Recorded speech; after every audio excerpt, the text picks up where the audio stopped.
बहुत सारे लोग हैं जो धर्म को अपनाने के लिए अपने घर को छोड़ देते हैं, साधना करने बैठ जाते हैं। लेकिन आजकल जितने मतलब जो भी लोग फेमस हो रहे हैं जी। साधना के लिए, हम्म। ज्यादातर उसके अंदर तो कुछ अपना नशे पत्ते के अंदर रहते हैं और ये बोलते हैं कि ये भगवान का प्रसाद है। देखो भैया, मैं आप सभी से कहूँगा और मैं ये अनुरोध करूँगा, ऐसे संतों मेरा कोई अनुरोध कर कोई आदेश नहीं है, मुझे केवल आदेश करने का ही आदेश है ऊपर से, वो भी कहाँ से, हनुमान जी से। तो मैं ये कहूँगा और मैं चाहता हूँ हमारा देश समाज में जो रहने वाले जो लोग हैं वह सही दिशा में चले, इन सब आडंबर में पड़े ना। मैं तो, क्योंकि मैं देखता हूँ कि जो है नशा कर रहे हैं बहुत ज़्यादा हाँ जी। संख्या में, कोई भांग का नशा, कोई गांजा का नशा, तो पता नहीं कितने कितने प्रकार के नशे होते हैं जो खा पी कर और भगवान को बदनाम कर रहे हैं कि भगवान हमारा नशा करता है। तो हमारे भगवान नशा नहीं करते। तो मैं आपको ये कहूँगा कि अगर कोई आपको सिद्धि साधना चाहिए तो नशे के जितने पदार्थ हैं इनसे आप दूर हो जाइए। पहले नशे के पदार्थों से दूर हो जाइए, हट जाइए वहाँ से, और बिल्कुल सात्विक भजन करें, चिंतन करें, जप करें, साधना करें। रात्रि समय आपको सिद्धि साधना चाहिए तो रात्रि लगभग 12 बजे से लेकर के 4 बजे के बीच में आप बैठिए, मंत्रों का जप करिए, ध्यान करिए, चिंतन करिए, चालीसा का पाठ करिए। इतनी क्रिया करने से आपको सिद्धि साधना प्राप्त होती है, यानी साधना से सिद्धियों की प्राप्ति हो जाती है।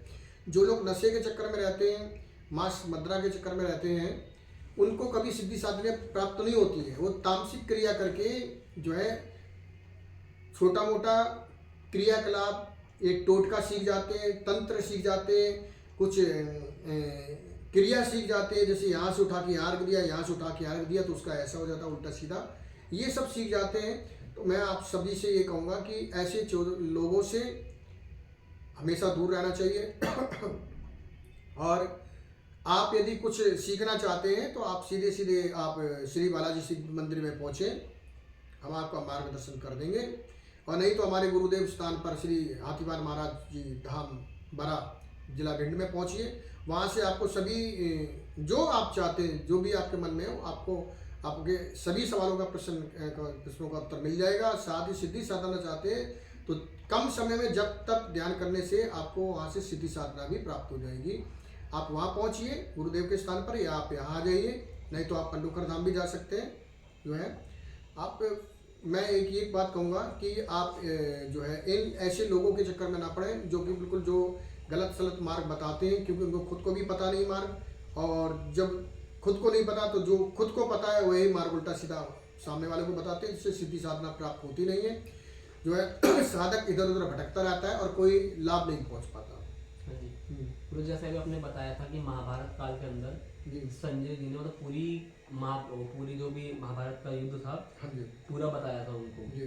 तो इसके बारे में कुछ लोग बोलते हैं, एक टेक्निक है टेलीकिनेसिस करके, जो मतलब आजकल सुपर हीरो मूवियाँ आती है उसके अंदर यूज करते हैं लोग। तो जितना भी मैंने देखा लोगों को आजकल के टाइम पे जो माइंड रीडर बन जाते हैं, हाँ। तो कुछ टेलीकिनेसिस के बारे में बताओ कि ये होता है नहीं होता, और होता है तो साधना के माध्यम से होता है या बिना साधना के माध्यम से होता है? देखो, कुछ लोगों का प्रारब्ध होता है, कुछ लोग प्रारब्ध से जपी तपी होते हैं। जब तक मान लो 1% मैं एग्जाम्पल दृष्टांत दे रहा हूँ कि कोई व्यक्ति साधना कर रहा है, कठोर साधना कर रहा है, जप कर रहा है, तप कर रहा है, अचानक से उसकी मृत्यु हो जाती है। अब कर तो रहा था साधना सिद्धि, भगवान का भजन कर रहा था, कोई ऐसा कर्म भी नहीं किया और मृत्यु हो गई। अब उसके साथ में क्या होगा? अब उसके साथ में कुछ ही समय के बाद में उसको फिर मानव की ही योनि प्राप्त होने वाली है। अच्छा। जहां से साधना सिद्धि छोड़कर गया है, जैसे ही उस आयु में व्यक्ति वो पहुंचेगा, वो अपने आप से स्वतः वो सारी चीजें उसको प्राप्त हो जाएंगी। वो पहले वाली सारी चीजें प्राप्त हो जाएंगी, वहीं से जब तब साधना शुरू हो जाएगा। अच्छा। हाँ, तो वो चीजें होती हैं। और मैं नहीं कह रहा हूँ कि माइंड रीडिंग नहीं होती, माइंड रीडिंग अपना वो अलग मैटर है, ये साधना सिद्धि अपना अलग है। माइंड रीडिंग कुछ भी नहीं है, 0/0 है। साधना सिद्धि, साधना के लिए बैठना पड़ता है, जप करना पड़ता है, ध्यान करना पड़ता है। जिनके बस में साधना सिद्धि नहीं है तो वह माइंड रीडिंग वाला जो मार्ग अपना लेते हैं जी है, वो अपना लेते हैं। उसके माध्यम से जो है बताते हैं लोगों को, उनका मार्गदर्शन करते हैं। जो इन सब चीज़ों से दूर है वो अपना साधना सिद्धि करते हैं। जो है दोनों चीज़ें हैं समाज में। क्या ऐसा हो सकता है जैसे मान लीजिए कि कोई एक व्यक्ति इंसान यहाँ पर